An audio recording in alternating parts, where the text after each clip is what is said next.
What's up, family? Juan J coming at you for Real Talk Commentary, Real Talk through the Scriptures combined. I said some come to you earlier, so I'm here.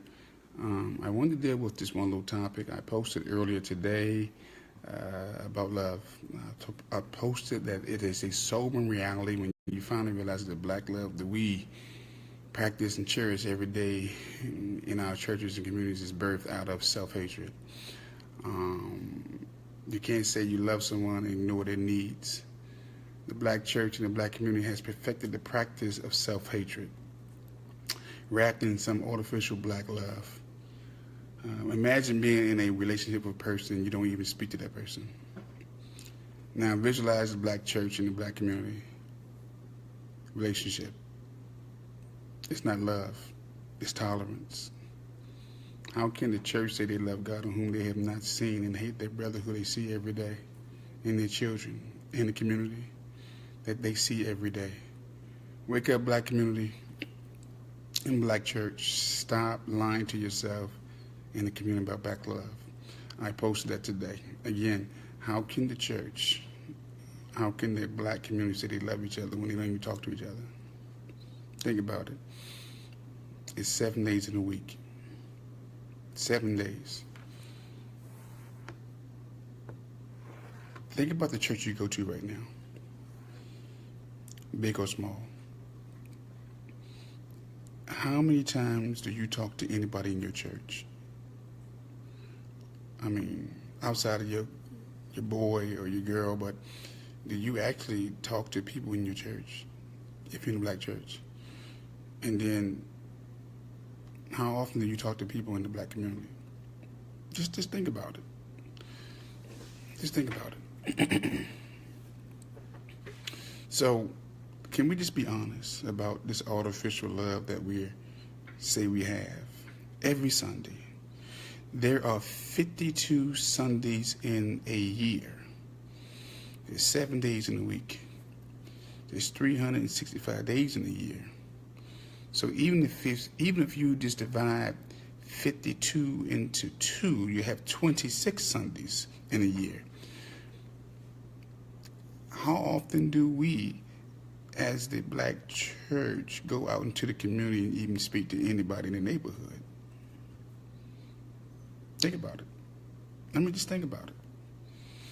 So what?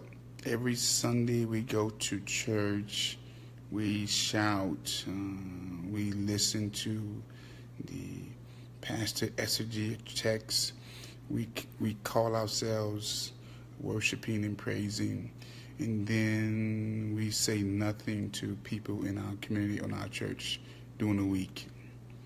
I mean, it's almost like if you haven't even established a friendship with somebody in your church, you even talk to somebody in the church. So is that fellowship? What is that? I don't understand that. And now that whole behavior has become normal. Think about it. It's normal. We literally go to church. This was Palm Sunday, right? This was 2018 Palm Sunday. We done some of us heard some fantastic messages. I'm talking about phenomenal preaching. Had some powerful worship and praise services. And then guess what you do? You say nothing to the people in your church. And then during the week, you say nothing to the people in the ministry. Nothing at all. But yet, we say we practicing some type of love. The scripture says this: how do you say you love God and whom you've never seen, but you won't even talk to your own brother who you see every day? And if you in the church, how do you say you even practicing love when you ain't even talk to nobody in the church but your cut buddy? Think about it. We mean mug every day. We walk past folks and don't say nothing. We don't say, hi, how you doing? Good morning. We don't say nothing. But we say we in the body of Christ, or we have love for the black man, the black community, we love our people, but we don't say nothing. So again, I posted today, I'm going to read it again. It's a sobering reality. When you finally realize that the black love that we practice and cherish every day in our churches and black communities is birthed out of self-hatred. Can we be honest? We are practicing self-hatred and it's on automatic. Ask yourself this question. Outside of the person that you may have went to work with on your job or in your neighborhood, how many people during the week do you talk to in your church? And I'm not talking about on service night. I'm talking about just during the week. How many people in your church do you know have a need that need to be met? Who's in your church right now that's suffering, who may be evicted right now? Who's in your church or the community that is struggling right now? Who do you know? I mean, this is an honest question. It's almost like before we can build black communities, we need to rebuild black trust in the black community, in the black church. Think about it. It's kind of hard to trust somebody, but yeah, it's kind of hard to love somebody when you don't even trust them. So we have churches right now, big churches, small churches, apostolic churches, Catholic churches, Protestant churches, you name it, Baptists. And don't even talk to people in your church. Who does that? Yes, okay. So what individually you had a good time, that your needs was met. You sound like a crackhead. You sound like somebody on drugs. You know, when you buying drugs, when you getting high, guess what? You don't think collectively, you think about yourself. I'm going to get my high. I'm going to get my fix. So most of us are now just going to church and getting fixes. Like I said, Novocaine. Like, you know, we go to church, we get our little fixes, you know what I'm saying? Because this is about me. It's about, you know, what God is doing for me. And don't say nothing to people in your church or the community. Again, I'm going to say this. How do you say you love God whom you have never seen, and you don't even speak to people in your church that you see every week, whether it's Sunday service, Tuesday, Wednesday, or Friday service? Your love is artificial. And let's just be real about this thing. Let's be real. Can we be real? And I don't want to just talk to you. You can interact with me. We're having a conversation. We're having a dialogue. Anybody can respond. When are we going to get tired of this cycle of self-hatred? When are we going to get tired of just going to church for ourselves and you don't know nobody in that church? You don't talk to nobody. I mean, do you know who's really about to be evicted? Do you know whose bills need to be paid? Do you know who don't have food in their cupboards right now? Do you know who's right now struggling with their child? Do you know who right now is about to commit suicide? Do you know who right now has HIV and AIDS and they need to be able to talk to somebody about the situation? Do you know right now who's suffering from domestic violence in silence? No, all you see is an outfit. You see a nice outfit. Some of the best people are going through the most worst hell. And that's not just in the church. That's in the community as well. So I'm not just talking about the church. I'm talking about the community because, again, I read something today. One of the sisters, I think Karen, posted something about, you know, we talk about, I think she said something to the fact that the older people need to start shacking. And I said, well, actually, in other cultures, they don't look at people as shacking. They look at people as living conditions.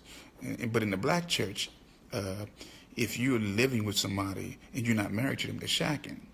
But if you look at our neighborhoods, since everybody's trying to do things on their own these days, they're struggling. No assistance. And just imagine if you were shacking with somebody, how the bills could be split. Now you can help somebody out.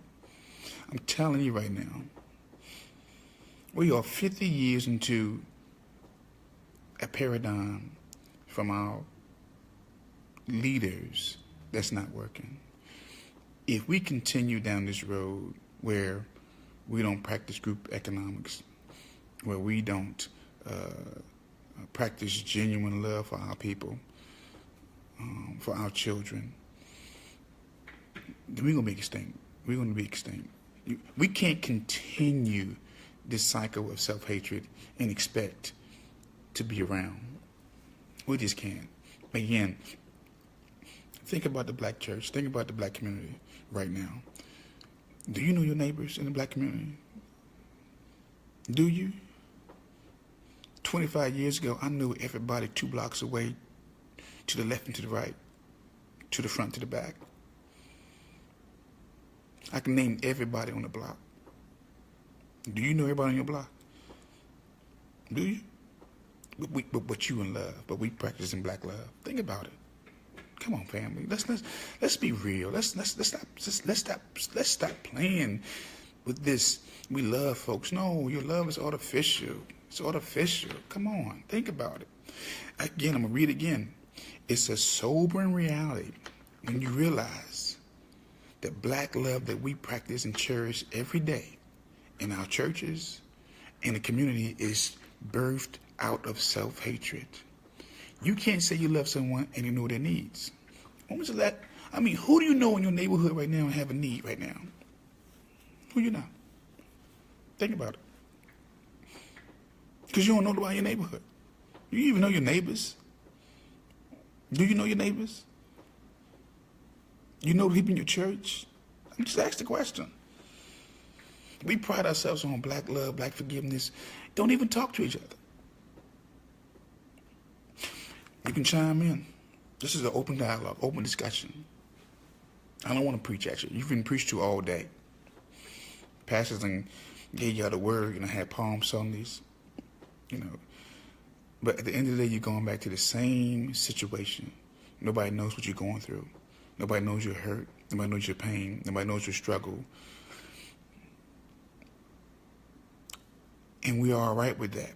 Some of us are going to the grave lonely, hurt, destitute, in pain, because we're afraid to open up our mouths and ask for some assistance.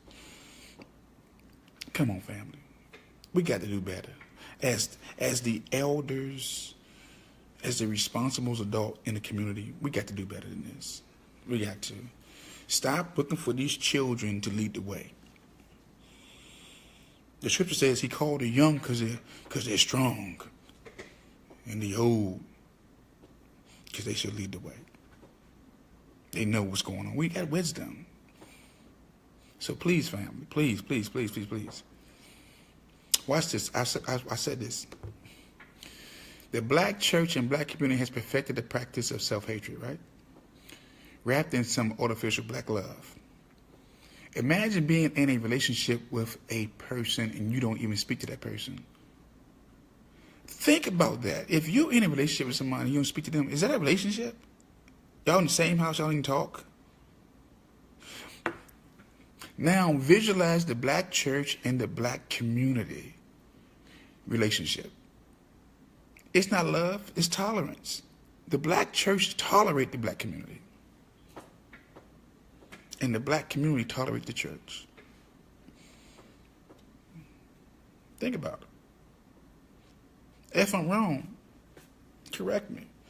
But we've been seeing the same cycle of self-hatred for the last 50 years. I'm 50. This is my 50th year on this earth.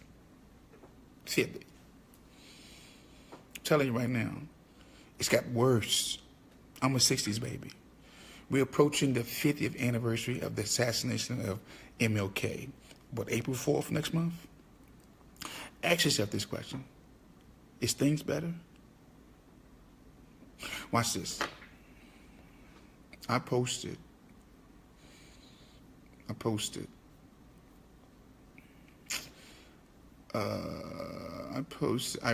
something about the 50th year anniversary because I think that, here it is.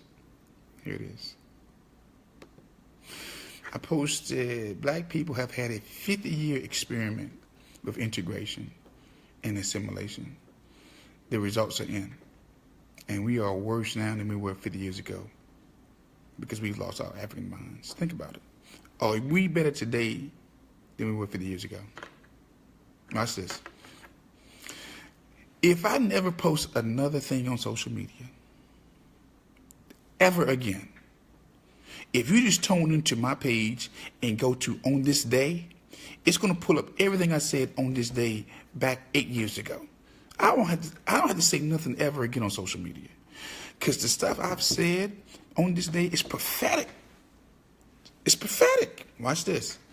This is how I know the black community, or this is what I posted in 2016. This is 2018. This is how I know the black community are out their minds.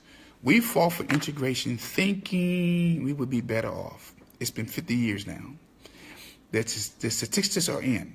We have more homelessness, more unemployment, more incarceration, more children dropping out of school and on prescribed drugs, more single-parent households, more homicides, more suicides, more poverty, more politicians, more churches, less people in church, less black-owned businesses, more alternative lifestyles, and we still trying to adapt into a European system that is literally destroying us. I am convinced that we are officially out of our rightful minds. We need to claim our ancestral lineage immediately before we are completely destroyed. This Jesus piece is not working, although I'm a follower of the teachings of Jesus, but not that damn colonial Christianity, and I will never be your plantation preacher, and I mean that. If you can read what I'm saying and be content with the state of black America, you are part of the problem. You done lost your damn mind. Can anybody fight what I just said? Anybody? This is an open discussion. Matter of fact, if you want me to, I'll bring you in. I will bring you in right now. We can have a dialogue, me and you and the rest of the crew. I will bring you on right now and tell me that we better. Tell me integration is better. Just tell me. I just want to know. We're not. So again, what do? We start by developing trust. I can't love somebody I don't trust. The church don't trust the black community, and the black community don't trust the church. So what do? We have to start trust again.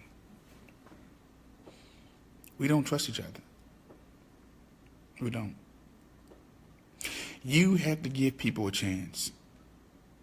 Again, I know folks, we have some real cruddy people out there, and they've messed up a lot of good relationships, but don't let that one relationship sour the collective relationship. Okay? Please. So again, family, I don't want to hold you long, but I'm being diligent about what I said. I'm coming to you every week, and I'm going to come to you during the week, at least once. And we're gonna have these discussions. A lot of folks want to know my opinion on this NRA and this March for Our Lives. I've already said, look here, I love black people. I don't have to accept that March for Our Lives to support our youth. Hey, what's up, Nikki? What's up? What's up, everybody? Reggie and Vince and everything.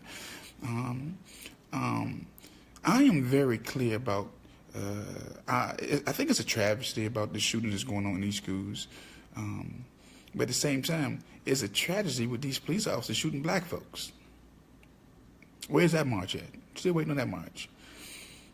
And white folks are not going to get their guns up, because at the end of the day, this country was built on the genocide and slaughtering of the indigenous people and slavery. So if you think they're going to get their guns up, you done lost your damn mind. They're not going to get their guns up. And as I posted, I posted something, because a lot of folks may not be getting them. I'm getting feedback back there. A lot of people are not getting my posts. So you may have to refollow me, because again, I said something the other day that dealt with why do we people. Okay, here it is. Yesterday I posted at 5:25. I said this. Why do regular citizens need AR-15s? Why do regular citizens need guns? Why do regular citizens remain silent on domestic terrorists? Why did regular citizens need nooses? Why did regular citizens need nooses? Why do regular citizens remain silent on police shooting innocent native black African American citizens. Why do regular citizens still support the NRA? Because regular citizens know what America was founded on. And regular citizens know if the scriptures are accurate, the very thing regular citizens have sown, that shall regular citizens reap. And then I left this last quote from one of the greatest thinkers, the founding fathers of America.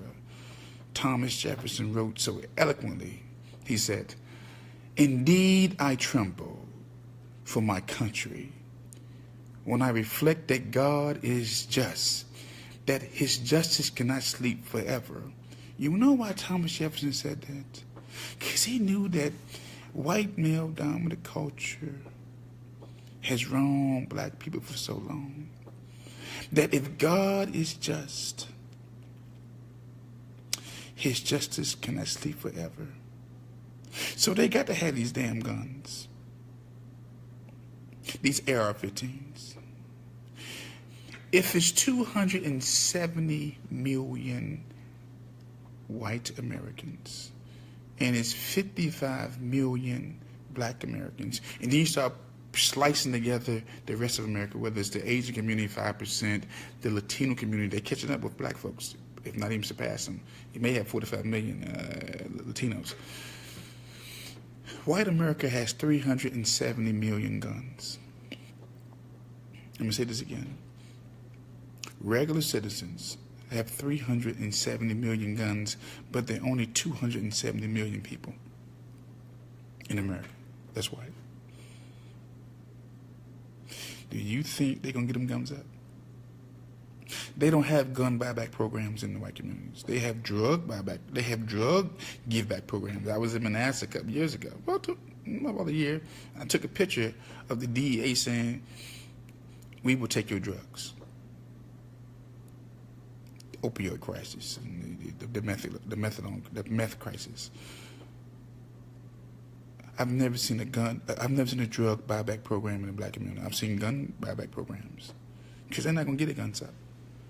So stop acting like that.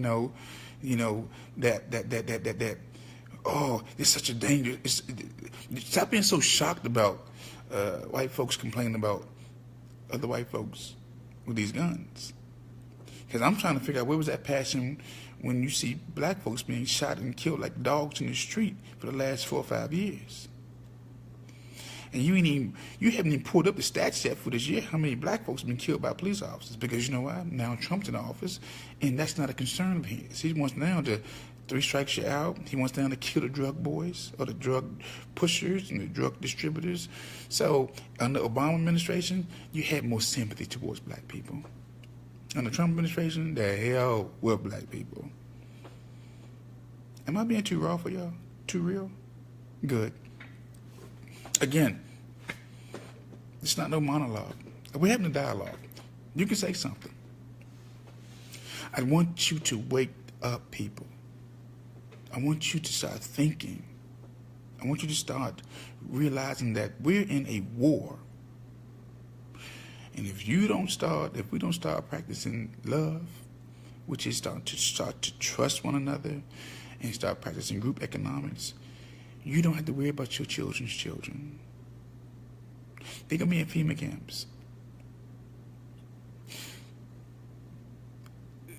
They're going to be dead. So family, please wake up. Please wake up.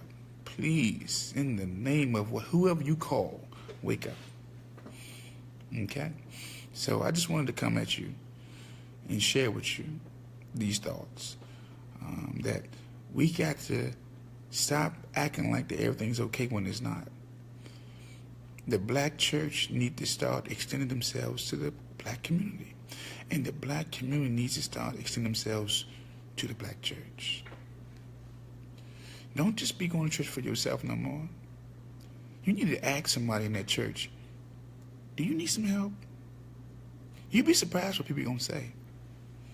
There's a lot of people that need help. And guess what? Your ass needs some help too. But you ain't told nobody yet. Because you're trying to fake it, trying to front it. Like, everything's okay. Everything's not okay. We are scattered. We are disconnected, people. And just because you go to church and you hear that good music, somebody give you a word, and your pastor give you a word, then you go back to your home or your place of confinement, and you look at them walls and realize you don't know nobody. Don't nobody know you. They don't know what you need. You hurting.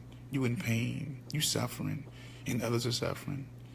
And this is exactly what this is exactly what this nation wants us to be. Discombobulated, scattered, fractured. Okay? So again, family, I am challenging the readers, whether you are a believer or not. I'm challenging you, please, to extend yourself. If you're a black person and you live in a black neighborhood, find out what's going on with your neighborhood. If you're a black person and you go to a black church, find out what the needs in your church. Somebody is hurting. They need some assistance. And you just going to church to get yours. You sound like a drug addict, I got mine. You need to get yours. That's some old selfish bull. That's selfishness right there. That's the height of selfishness. I got mine. You need to get yours. Who? But that comes from plantation preaching and colonial Christianity. I got mine. You need to get yours. No. We one body. We one body. Many memories. We help each other out. It's in our DNA to help people. It's in our DNA to help people out. So again, I'm challenging you. I'm challenging the black community. Please, develop the trust that we lost. We need to learn how to retrust the church or the black community, or even the Muslim community. It's not. For me, we just need to get on the same page, because we are in a certified war. Okay. According to the Washington Post, 245 people have been killed at the hands of. Yes. Thank you, Jacqueline. Thank you. 244 people have been killed by law enforcement officers in 2018. And if you heard from the media, silence. Silence. When Obama was in the White House, there was attention being paid to black folks being killed. Now, with Trump, in the system of white male domination and white supremacy and white nationalism, you're not going to hear nothing. So again, family, I'm asking you, I'm praying for you, in the name of your God, my God, whatever God you have, learn how to trust one another again. Again, a relationship is built on trust.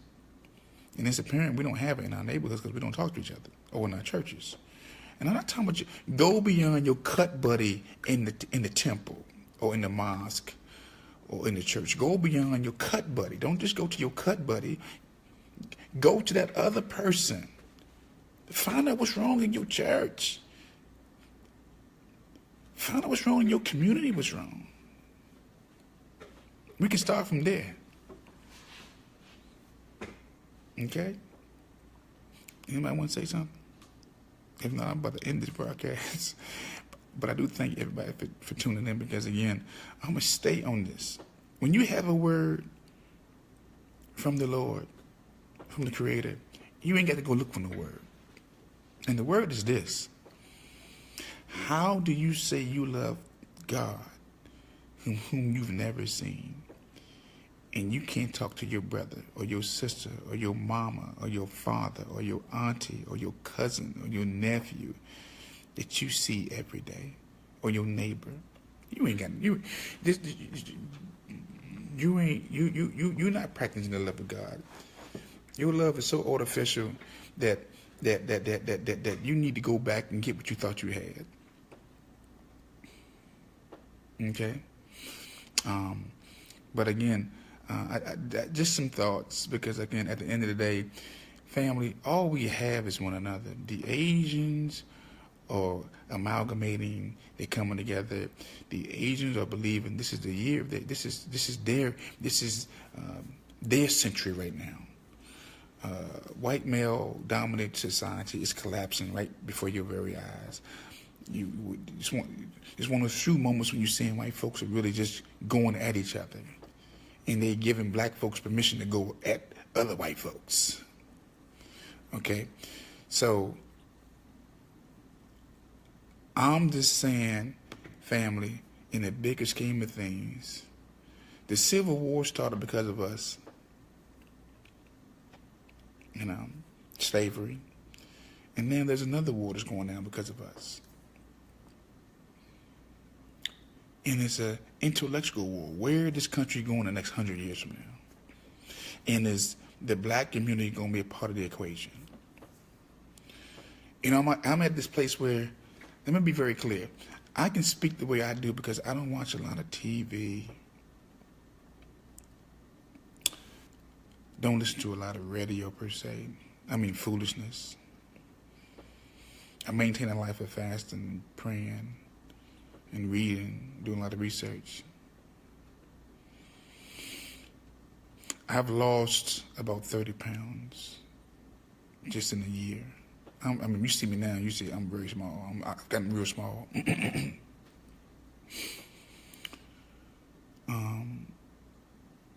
Because somebody's got to be paying attention to what's going on out here and make that clarion call that we need to get on the same page. It's not about me no more. It's about my children's children that's not been born, or my children who may have children later on. And black people in the black church have got to stop being selfish. The selfishness got to end because we got ours. We've done ours. We've lived. If you're 50, you've lived, because a lot of folks ain't even living beyond 50 these days in the black community. So what about your children? What about your children's children? The time to be silent is over. King said there becomes a time when silence is betrayal. The black church and the black community has betrayed the people. Let's be honest. We have betrayed the people. I'm so thankful for brothers like you who remain real. I'm very, brother, I'm so real about this thing because I see the writing on the wall. Thank you, Jay. I see the writing on the wall. Some of us are done with the entertainment. Some of us sit under teachers that gave their lives for the black community. Can I be honest with y'all? Most of the people I listen to are dead. Honestly. Dr. Wilson, she's dead. John Henry Clark, he's gone with the ancestors. Dr. Ben, he's with the ancestors. Chancellor Williams, he's with the ancestors. Fannie Lou Hamer, she's with the ancestors.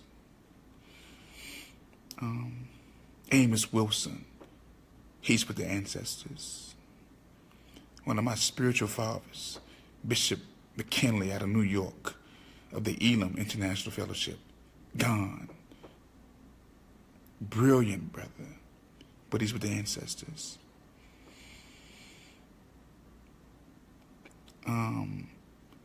A lot of people, George Jackson, Ivan Van Sertima. These are folks who are with the ancestors. These are people I listen to on a regular. I'm always listening to a lecture or reading a book. Always. Because for me, they've left keys. They've left instructions. And they've left what it takes for us to get out of our situation. For me, it's not just reading. It's not just about reading. It's about connecting the dots and find out how do we get the black community to get on the right foot to do what we need to do for survival. Donald Trump was very clear about his run to this office of presidency. He wanted to make America white again. I don't fault him for that. Make America great is make America white. Okay. So what are we going to do about that? What do black folks going to do? I'm working behind the scenes. I'm working behind the scenes on a couple of things. It's going to come to fruition soon. I need you guys to agree with me for $100 billion. You say, why $100 billion? Why not? Michael Bloomberg, who just staged that March for Life, who just funded that March for Life this weekend. He's worth $45 billion. Bill Gates is probably worth $35 billion. Two men worth about $80 billion. So this one right here, I want $100 billion. Why not? You're thinking too low. Some of you just want $1,000. You just want $100. You just want to pay some bills. No. I don't want to just pay no bills no more. I want to make a difference.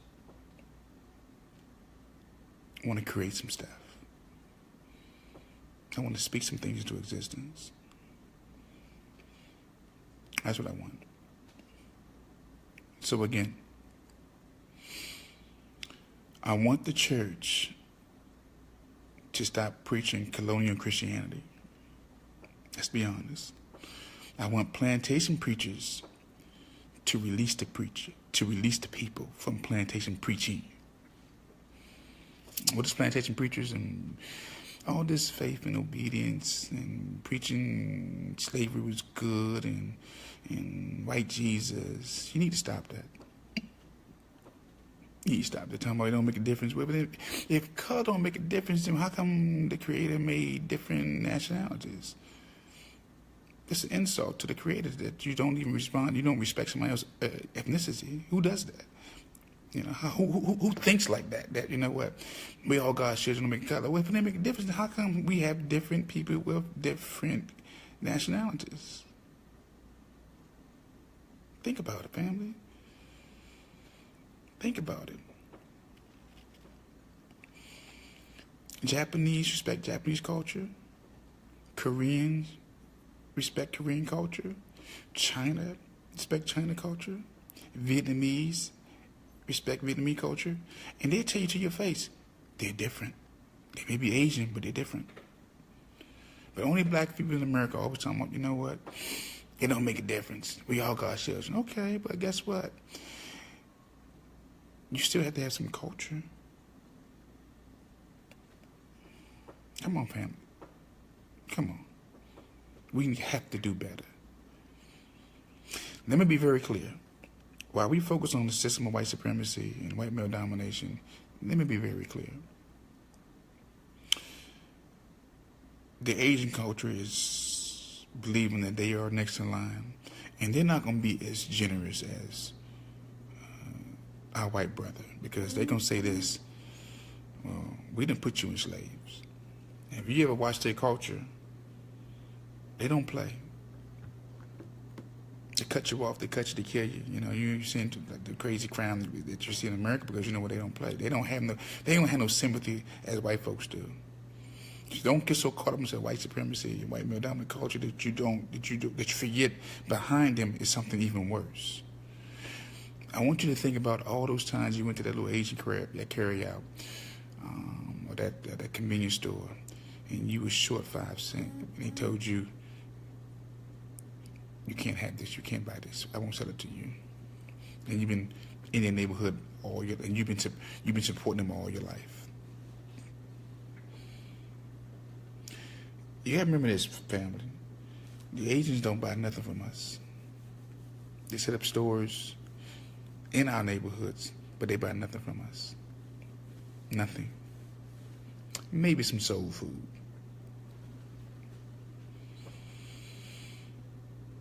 Nobody buys from us. Nobody. Again, family, if you're that ripe age of 50, or you're approaching 50, or you're older, you have no excuse for being silent. I reposted something that King said. King was so powerful. King, I quote King. I don't agree with the civil rights piece because, again, Malcolm was pushing human rights and King was pushing civil rights, and America set up for civil rights over human rights, and so they took King and twisted his words, and so we've set up for civil rights. But there's human rights. I'm a human rights person. I believe in justice. I believe in the least should have just as much as the greatest. That if you're not taking care of the least of these, and guess what? Then you're not taking care of the community. If one person is hungry, then we're all hungry. If one person is naked, then we're all naked. If one person don't have a house, then we all need a house. It's no in the world that we live in one of the richest nations in the world, and we have the homelessness and we have the poverty. But I know why we have it. Because at the end of the day, WMD culture don't want us to have nothing. We are a constant reminder to this nation that, look, that their forefathers said that we are not human. Okay? That we're less than human. Even in the church. They didn't care how much you went to church, how much you called on Jesus. You still was not human. You're an animal.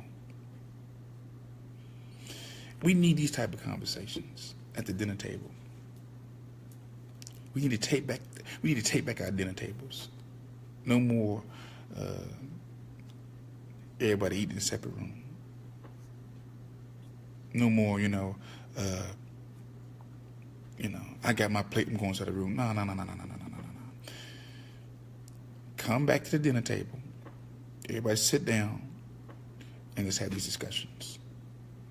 Our dinner tables must be the new education facilities, new schools, where you sit down and discuss with your children and your significant other what's going on. Because even Marvin Gaye said, what's going on? What's going on? We don't know what's going on. Okay? So again, family, I don't want to just hog the conversation. This is a dialogue, not a monologue. And so if you have something you want to share, you can share it. And I will bring you in. If I figure out how to bring this thing in, I'll bring you in. I have you that little box, and we be tag teaming. Because at the end of the day, family, I'm unapologetic about my love for black people. And I want what's for us. Like the Asians want for them, like the Latinos want for them. A big feast in your big yard. You know it, brother. You been by the house yet? Listen to me. I'm going to do a nice big cookout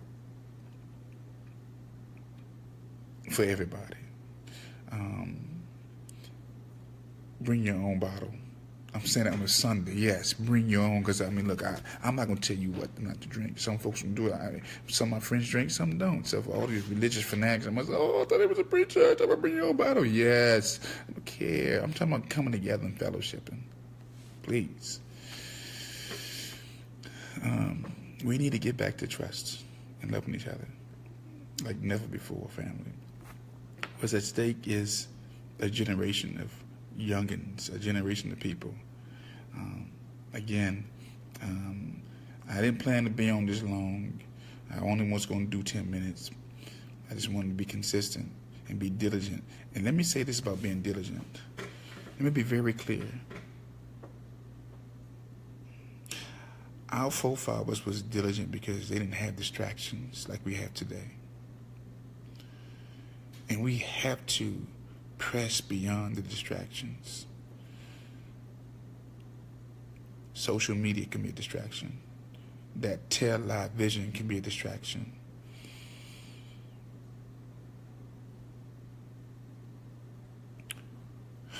That phone. We just have so many distractions that we have to be diligent about the work. So please, family, limit your distractions. Limit your distractions. Stay focused on what needs to be done. Pray to the Creator for a revelation of relationship. We need a revelation of relationship. I love my brother. I love my sister. I love my family. But beyond your family, because we're just that disconnected that we don't have that we need a revelation for relationship. Okay. Again, I'm gonna come back later on this week and deal with some of these current event issues. Like I said, the gun thing. I don't have no beef with the NRA. Just for the record, I don't have no beef with the NRA. None. I don't have no beef with this march that went down. I have the beef with the folks who supporting it because they're trying to use our children as casualties. They're trying to use. One thing about this country is they will use the youth for war and for causes. You know, you sign you up for war, and they will sign you up to put you out there for a cause. Okay, so you know when you understand that they will sacrifice their children. They will sacrifice their children. I'm going to say this again. They will sacrifice their children. In the system of white male domination, everything is sacrificed to maintain the system. Let me be very clear.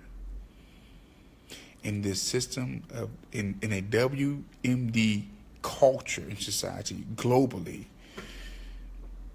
no one person is above the system. Eventually, they're going to sacrifice Trump. They will sacrifice their children. Because at the end of the day, they're the smallest group of people in the world. Most of them are concentrated in America, Canada, Australia, and Europe. And the rest of the world is people of color. But they will sacrifice whoever they need to sacrifice to maintain the system of domination and control. Let's be very clear. Okay? So again, I thank everybody for tuning in. Everybody. I hope that I said some things that will cause you to think. And let me be very clear. I'm coming to you as a brother who believes in the teachings of Jesus. But I see him differently. I see him as Barashango saw him, Jerusalem Slim. Like I said, most of my teachers are dead. A lot of the teachers, people I listen to, they can go on. They didn't have no filter like we do today. They wouldn't put it correct. They were just in your face. Dr. Clark would say this, well, he would say basically, I debate my equals, all others I teach. See, I come like this because I know most people ain't even doing the research. They not. They researching the Bible or the Quran, or they want to have a religious argument. I'm not having no religious argument. I don't even talk about religion during the weekday. I don't even talk about that. I talk about issues. If you see me, I'm talking about issues because I want you to know it's a conscious Jesus brother out here who's paying attention to what's going on. I ain't trying to proselyte you. I'm trying to enlighten you, trying to empower you, trying to get you to wake up.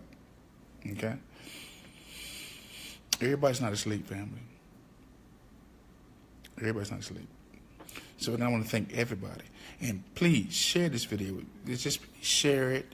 Make it go viral. Make it viral. I will come to your church. I am supposed to be at a church next week.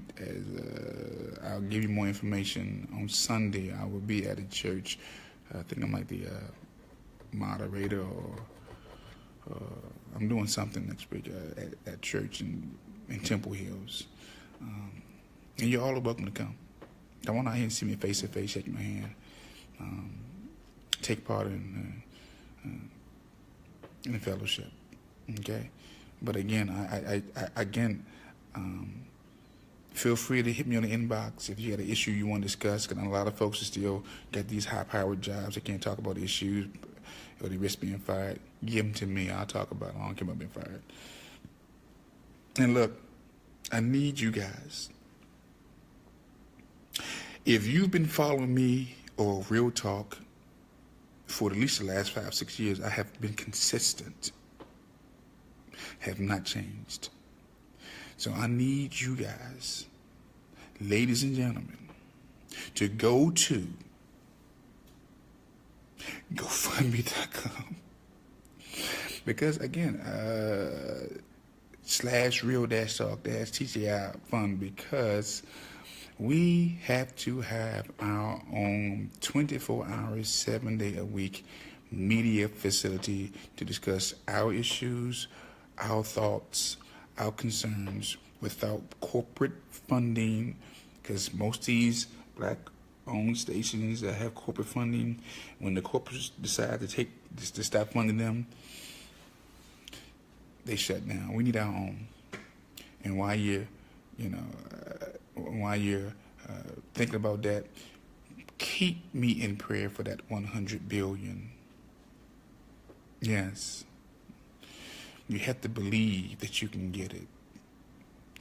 And I'm believing that I'm going to get it. I'm going to put this out here in the elements. No, I'm not. Some things you got to say for yourself. But again, I want to thank everybody for tuning in. Please share it and know that there are some brothers and sisters out there who genuinely want the best for the black community, not just for the world. I'm gonna say like Amos Wilson said, we have to have an ideology so important that if our white brother did not exist, or the agent that exists, that we would still have to have something for our people, for justice, for the planet, for equity, for righteousness. So I'm not doing stuff because of what they're doing to us, whether it's the Asian community, whether it's the Latino community, or whether it's the white community. I'm not doing things, I'm not reacting to them. I'm far from reacting to them at all. What I'm doing is thinking about putting in a system in place for the survival of our people and humanity. That's how big the goal is for me. Because at the end of the day, it's not about what white folks are doing to me or to us. It's not about what the Asians are doing or Latinos. It's what we're doing for ourselves, what we must do for ourselves. We can't be reactionary. We can't be reactionary. We've got to do the right by the least of these, by the young, by the elders. I mean, if you think about this family, there was a time when we had respect for the elders, that we valued the elders, and we are now considered the elders. If you're 50, we the elders. But the elders are now trying to be the youngins. They're trying to still hang out in the clubs and go party.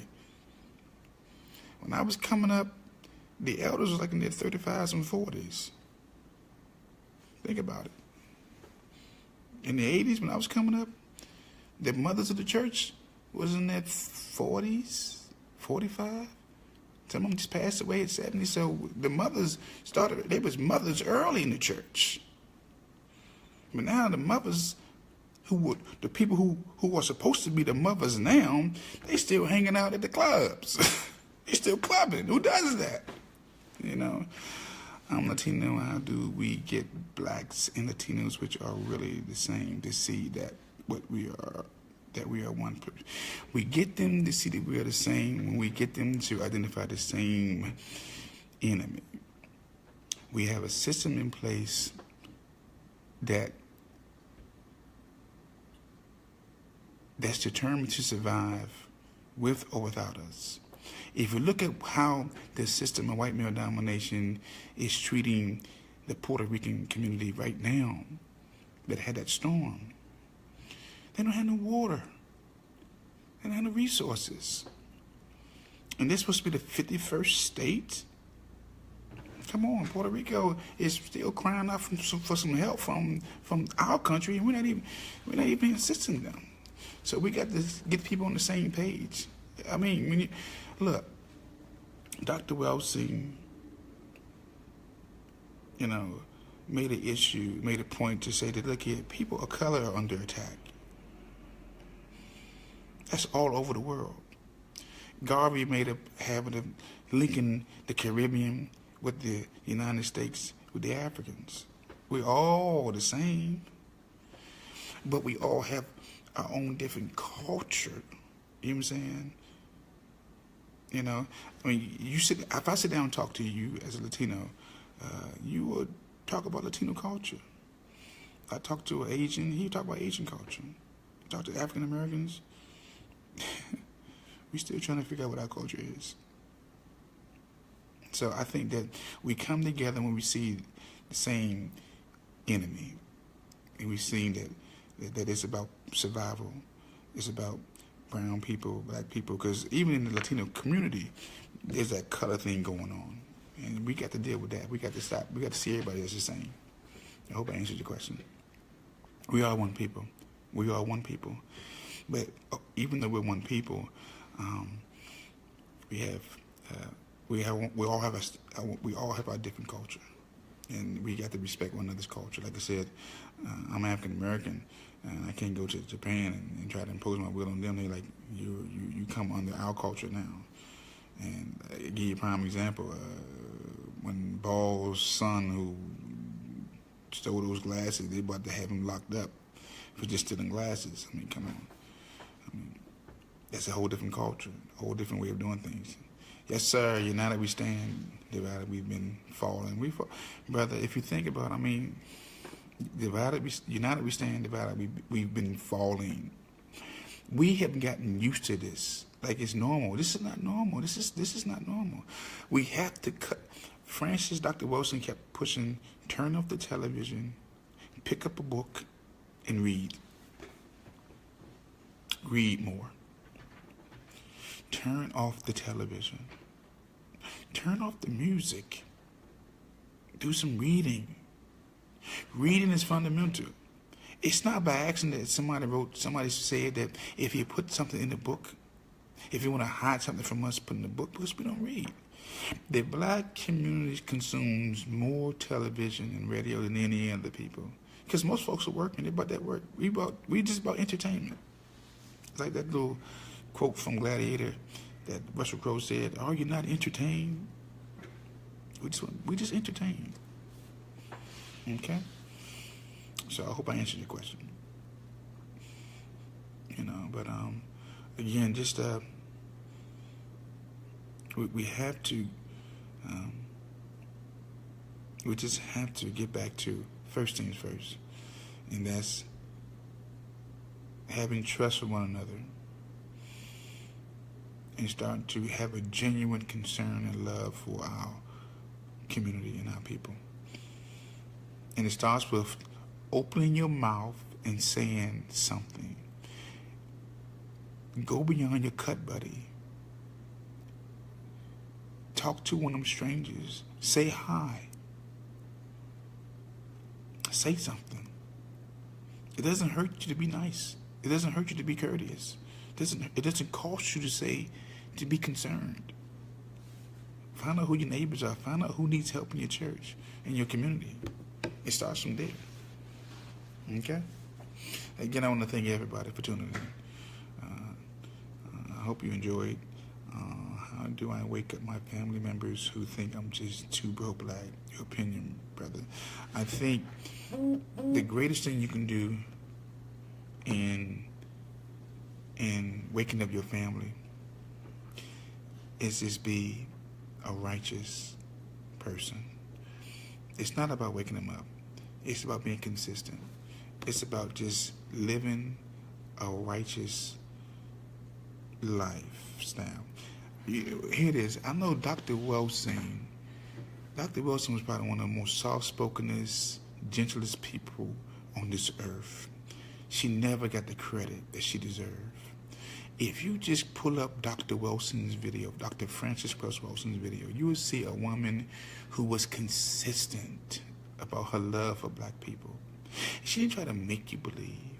All she did was present the facts, and she lived the facts. So I would say, to wake up the family members, just be honest. Maybe you gotta, if they don't want to hear it, don't push it on them. But you be the living example. of pro-blackness. You be unapologetic. Most people don't want to deal with their reality. You know why? Because it's scary to finally come to the realization that you've been lied to for years. It's a shock that you've been lied to for years. That people really don't like you. And it's a shock to a lot of people. It really is. So you just stay consistent. You surround yourself with people that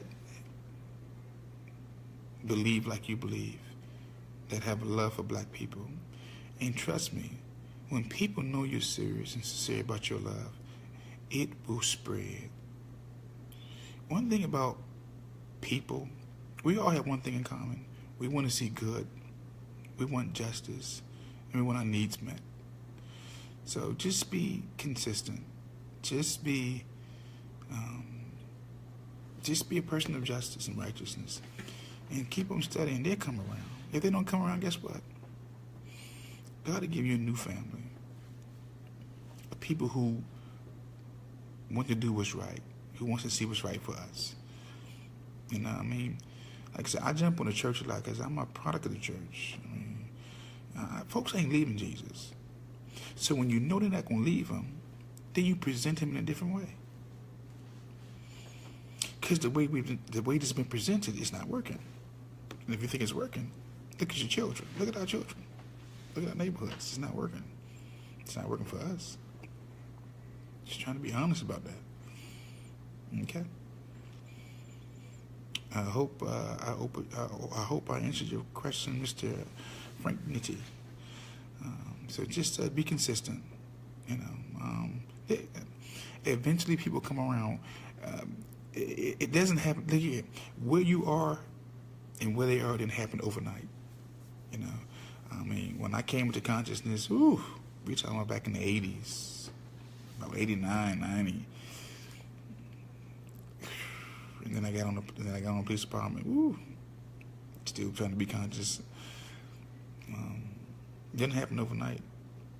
Maintain my level of consciousness in the midst of the blue line and the authority and the power. I mean, it's a challenge, but I mean, you just and trying to get people to come around. It's not easy, but just remain consistent. You know, just remain consistent. Okay. So again, family, I just wanted to come to you. I'll be coming to you during the week and just talking about what's going on, and try to keep you abreast about what these principalities and powers and rulers in high positions are trying to do to us as a people and as a world. I mean, we're in some dangerous times. And they are counting on you to react to everything. Because all we do is react. They're really counting on you to react. And you can't, again, sometimes you just have to turn that television off and that radio off and detox. This last snow that came out recently, I would tell people, instead of going to the grocery store when you hear about snow, that's the time you can fast and meditate and pray. Who you feed, that is what will lead you. If you fast and you pray and you meditate, you feed your spirit, man. If you always eating and sipping and drinking, you feed your spiritual man. I mean, your fleshly man. So who you feed will lead you. When Black Americans wake up about who we really are, yes, they will. That's true. When Black Americans wake up about who we really are, the entire world will change. That is so true, brother.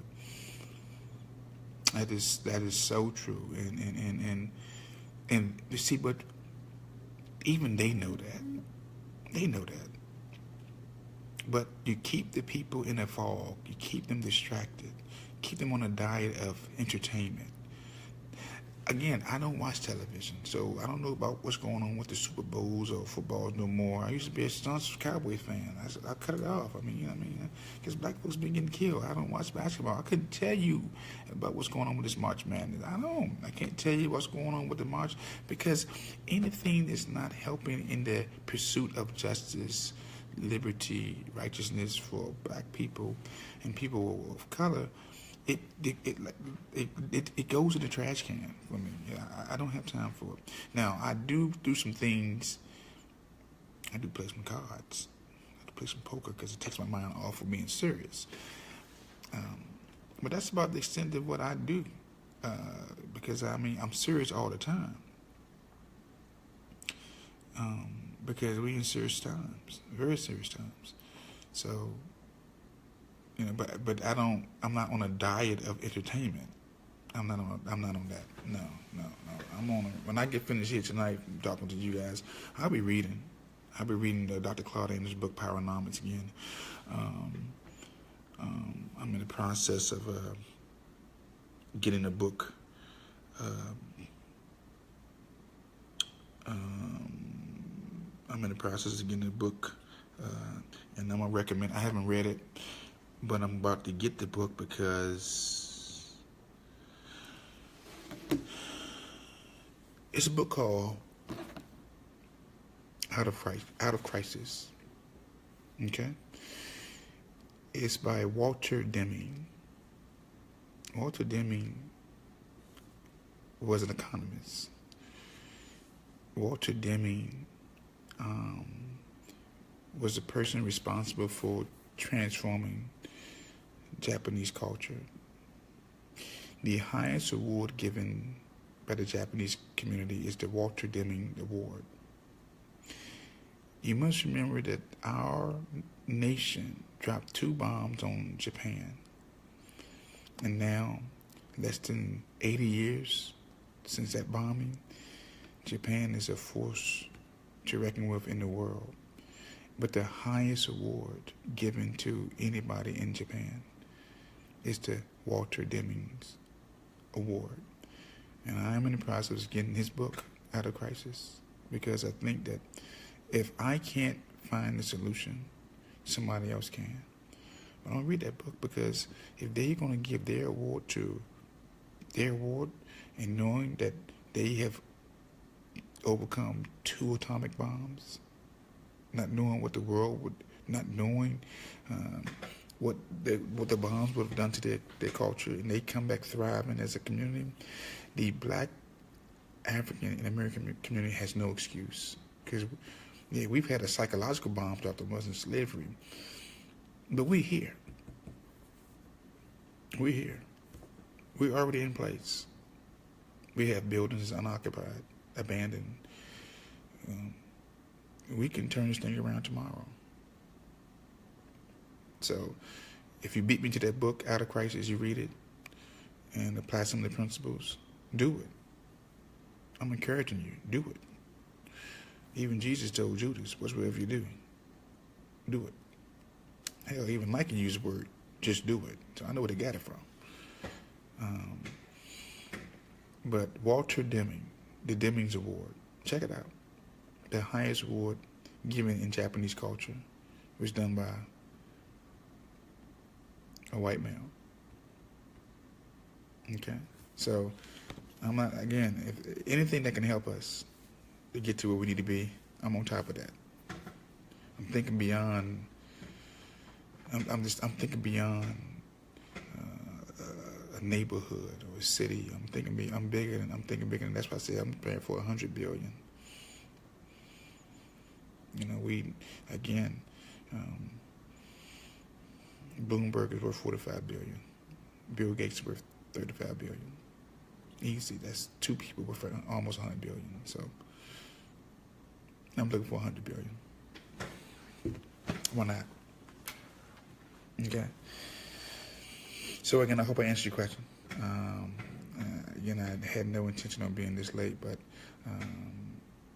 sometimes, you know, you just need straight talk. You just need to have a dialogue, a straight dialogue, no hooping and hollering. no exegeting scriptures or passages, just straight dialogue. Because we're in situations right now where we need some real serious dialogue at our dinner tables. And this is like, maybe this is our dinner table. And we just sit down and have discussions. So you can always feel free to chime in. And I'm going to start bringing some of you in to have this discussion, because I don't have all the answers. The scripture teaches us that wisdom is in a multitude of counsel. I don't have all the answers. So always chime in. Always feel free to add to the conversation, because what you have to say is relevant. We're in a time where, where we can't leave nothing on the table. Nothing. We can't. We have to find a way to survive. We have to find a way to protect our young and our old. Dr. Ben made a comment, you can tell the condition of a people by how they treat their women. And look at how we treat our women. I don't even want to deal with that discussion right now. But again, I want to thank everybody for tuning in. And please don't forget to share it, because I think that we need to have these discussions. And I believe that I'm saying some stuff that we need to be talking about. Because what's at stake is the future. The future is at stake. And I want for our people like never before. I want the best for our people. I'm unapologetic about it for our people. So again, if you want to support, I need your support, because you know what I'm trying to do. I'm trying to build a 24-hour, 7 days a week information station that's promoting our thoughts, our voices, our stories, history, and I need your assistance. I do. I was talking to a brother of mine the other day. I said, I'm not good at asking people for nothing. I just like doing things on my own. But there's time out for that. I can't do that no more. No. The scripture says you have not because you ask not. And then when you ask with doubt. I have no doubt. I believe our people are going to step up. And we're going to do what needs to be done for the survival of our people. So again, I believe that GoFundMe account is still up. If it is, it's gofundme.com/real-talk-TJI-educational fund. If not, I'll put a new one up. Oh yeah. And let me say again, on that ticket for District 9, that's that Waldorf area. That's that Clinton area, Upper Marlboro, Brandywine. I need you guys to vote for Tanya Brooks. Vote for Tanya Brooks. She's running. I support her. Okay. Tanya Brooks. That's the name. I need you to find time in your busy schedules and vote for her. They say, what she stand for? She stand for our schools.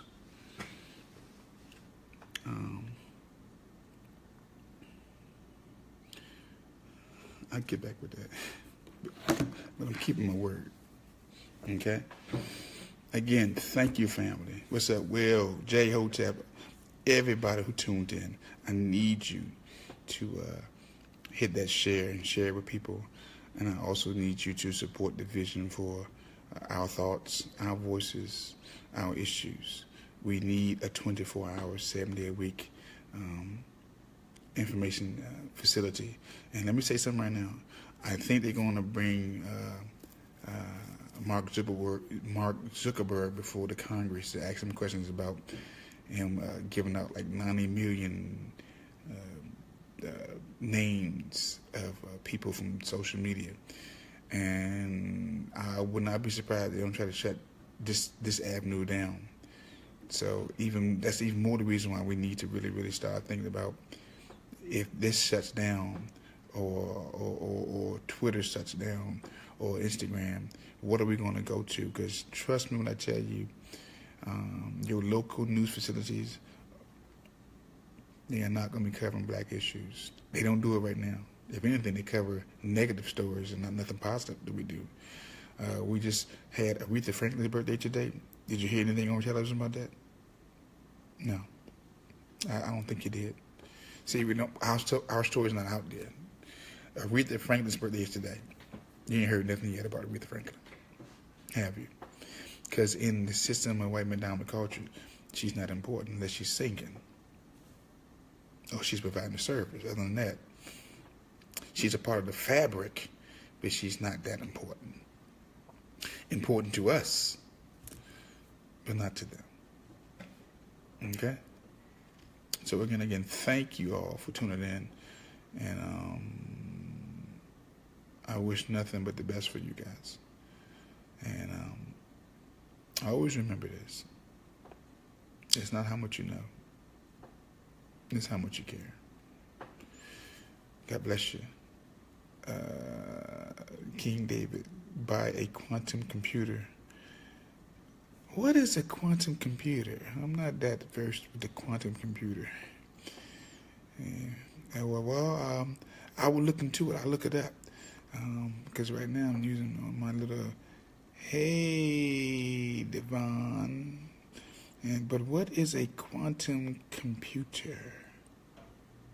I'm just watching Bring Them again. I don't know. This is, I'm almost tempted to. It says, bring them on camera. When it says, if I bring you on camera, does that mean you come on? What's up, Charles? What's up, Soldier? I